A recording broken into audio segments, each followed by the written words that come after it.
Let's see this question. So the question is, which of the following set of molecules will have zero dipole moment? ठीक है, यहाँ पे हमें कुछ molecules दिए हुए हैं डिफरेंट, तो हमको बताना है कि कौन से ऐसे molecules हैं जिनमें dipole moment क्या होगा, जीरो होगा. So the key concept used here is dipole moment. ठीक है, तो सबसे पहले अगर मैं इस ऑप्शन को देखूं तो सबसे पहले बोरॉन ट्राइफ्लोराइड की बात आती है, तो बोरॉन ट्राइफ्लोराइड इज BF3. ठीक है, तो बोरॉन के आउटर मोस्ट में 3 वैलेंस इलेक्ट्रॉन्स होते हैं, तो इसका जो शेप होता है वो क्या होता है, वो होता है ट्राइगोनल प्लेनर.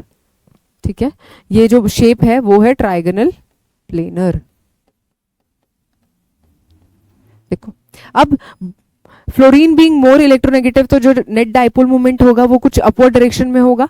ठीक है, इन दोनों के केस में जो रिजल्टेंट डाइपोल मोमेंट आएगा वो डाउनवर्ड डायरेक्शन में आएगा, कुछ इस तरह से. ठीक है, तो ये जो दोनों डाइपोल मोमेंट्स होंगे ये इक्वल एंड ऑपोजिट होंगे और ये एक दूसरे को कैंसिल करेंगे, तो यहाँ पे जो नेट डाइपोल मोमेंट होगा इस केस में वो होगा जीरो. तो BF3 is a non polar molecule. Next अगर बात करती हूँ बेरिलियम डाइफ्लोराइड की, BeF2.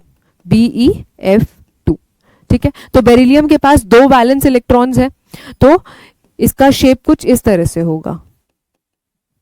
ठीक है, यहां पे जो शेप होगा वो होगा लीनियर ज्योमेट्री होने वाला है. ठीक है, तो अब यहाँ पे जो नेट डाइपोल मोमेंट होगा वो भी एक दूसरे को कैंसिल करेगा और यहाँ पे जो रिजल्टेंट डाइपोल मोमेंट आएगा वो भी जीरो होगा. ठीक है, अगर बात करते हैं कार्बन डाइऑक्साइड की, तो कार्बन डाइऑक्साइड, कार्बन के पास 4 वैलेंस इलेक्ट्रॉन्स हैं, तो इस तरह से हमारा CO2 का लीनियर मॉलिक्यूल होगा. ठीक है, लीनियर, और यहाँ पे भी जो डाइपोल मोमेंट्स होंगे वो इक्वल एंड ऑपोजिट होंगे, तो जो नेट डाइपोल मोमेंट होगा वो जीरो होगा. सो CO2 is also a non polar molecule. Next बात आती है 1,4 डाइक्लोरोबेंजीन की. सो 1,4 डाइक्लोरोबेंजीन में अगर हम देखें तो 1,4 डाइक्लोरोबेंजीन. ठीक है, तो 1, 2, 3 एंड 4, 1 और 4 पोजीशन पे Cl एंड Cl.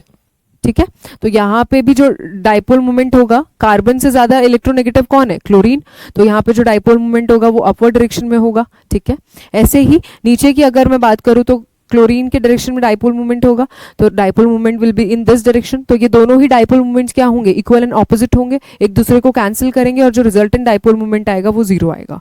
ठीक है, तो 1,4 dichlorobenzene is also a non polar molecule. ठीक है, तो boron trifluoride, beryllium difluoride, carbon dioxide and 1,4 dichlorobenzene, these are non polar molecules. So C option will be the correct answer.